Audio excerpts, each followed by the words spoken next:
कैसे मेरे ससुर ने लालटेन जलाकर मेरी आग बुझाई, यही बताने वाली हूं आपको इस वीडियो में। मेरा नाम प्रियंका है। शादी को अभी 2 ही हफ्ते हुए थे और मेरे पति राहुल ड्यूटी के लिए शहर लौट गया। सरकारी नौकरी थी, उसकी छुट्टियां सीमित थीं। मैं नवविवाहिता प्रियंका पहली बार गांव में ससुराल के माहौल को महसूस कर रही थी। छोटा सा गांव, कच्ची सड़कें, मिट्टी की खुशबू और वह बड़ा सा पुराना घर, जहां हर दरवाजा एक किस्सा सुनाता था। घर में अब सिर्फ 3 लोग थे, मैं, मेरी सासू माँ और मेरे ससुर जी। सासू माँ सुबह से मंदिर चली जाती थी और देर शाम तक भजन कीर्तन में व्यस्त रहती। मैं यहाँ अकेलेपन से जूझती थी। मैं ससुर जी के साथ अक्सर चाय पीते पीते बातों में उलझ जाती। वो उम्र में मुझसे काफ़ी बड़े थे, पर उनके चेहरे पर उम्र की थकावट नहीं, बस एक शांत गंभीरता थी जो कहीं ना कहीं मुझे उनकी ओर खींचती थी। उनकी आंखों में अनुभव था, पर कहीं बहुत गहरी तन्हाई भी छिपी हुई थी। एक दिन दोपहर तक मौसम बिल्कुल ठीक था, पर शाम होते होते आसमान में काले बादल घिर आए। आंधी की दस्तक थी और बिजली का जाना तय था। जैसे ही रात गहर आई, बिजली चली गई और पूरा घर अंधेरे में डूब गया। मंदिर घर से बहुत दूर था। तूफान बहुत तेज थी, इसलिए सासू माँ अपनी एक सहेली के घर रुक गई।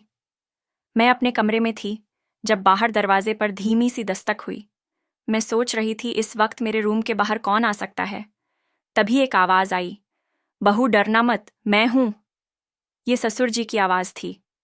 मैंने हल्के कांपते हाथों से दरवाजा खोला। वो लालटेन लिए खड़े थे। उन्होंने कहा, बिजली गई है और तुम्हारे कमरे में अंधेरा है, ये लालटेन रख लो। और इतना कहते कहते वो धीरे से कमरे में आ गए। मैंने कहा, धन्यवाद पापा जी, बहुत डर लग रहा था। फिर मैंने कुर्सी की तरफ इशारा करते हुए उनको बैठने को कहा। बाहर तो तूफान जैसा माहौल है। उन्होंने मुस्कुराते हुए कुर्सी खींची और बैठ गए। लालटेन की रोशनी में उनका चेहरा कुछ अलग ही लग रहा था।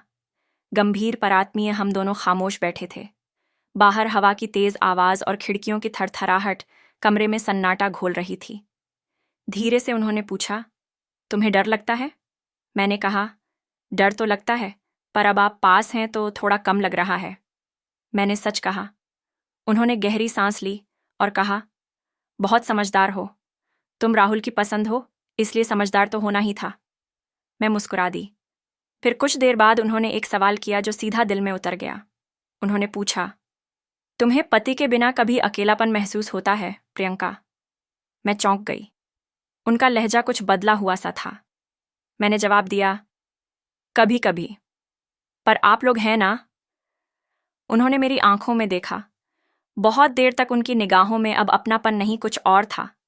शायद वह भाव जो इंसान अक्सर छुपा कर रखता है। उन्होंने धीमे से कहा, मैं भी बहुत अकेला हो गया हूं बहू। इस पर मैंने कहा, आपके पास तो सासू माँ है, पूरा गांव है। मैं थोड़ा असहज हो गई थी। उन्होंने कहा, हाँ, पर कई बार साथ होकर भी इंसान अकेला होता है। मैं कुछ नहीं कह सकी।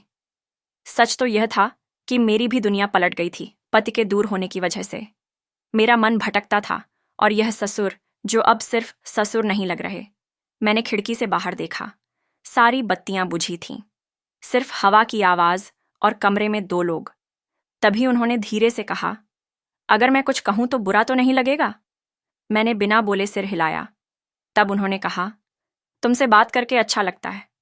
बहुत दिनों बाद किसी ने इतनी आत्मीयता से बात की है।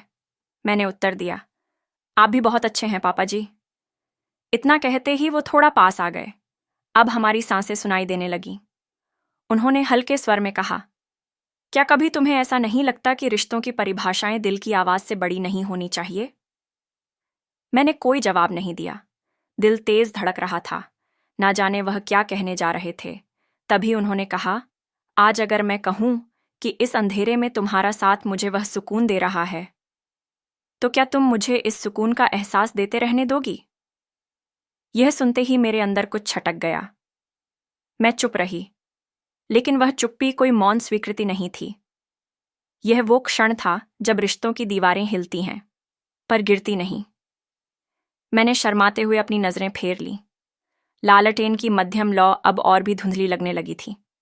तभी जोर से बिजली कड़की और डर के मारे मैंने उनका हाथ पकड़ना चाहा, लेकिन लालटेन भी बुझ गई थी। अंधेरा इतना था कि मैंने उनका हाथ समझकर वो पकड़ लिया। फिर क्या था दोस्तों, बाहर तूफान चल रही थी और हम अंदर के तूफान को शांत करने लगे। हमने कैसे क्या क्या किया, अगर आप डिटेल में सुनना चाहते हैं तो कमेंट में पार्ट 2 लिख दीजिए, जिसके बाद आगे जो हुआ वो मैं पूरे विस्तार से अगली वीडियो में बताऊंगी। तो आने वालों वीडियो देखने के लिए इस वीडियो को लाइक करके इस अनोखी भाभी चैनल को सब्सक्राइब कर लीजिए। मैं फिर मिलूंगी अगली वीडियो में, इंतज़ार रहेगा आपका।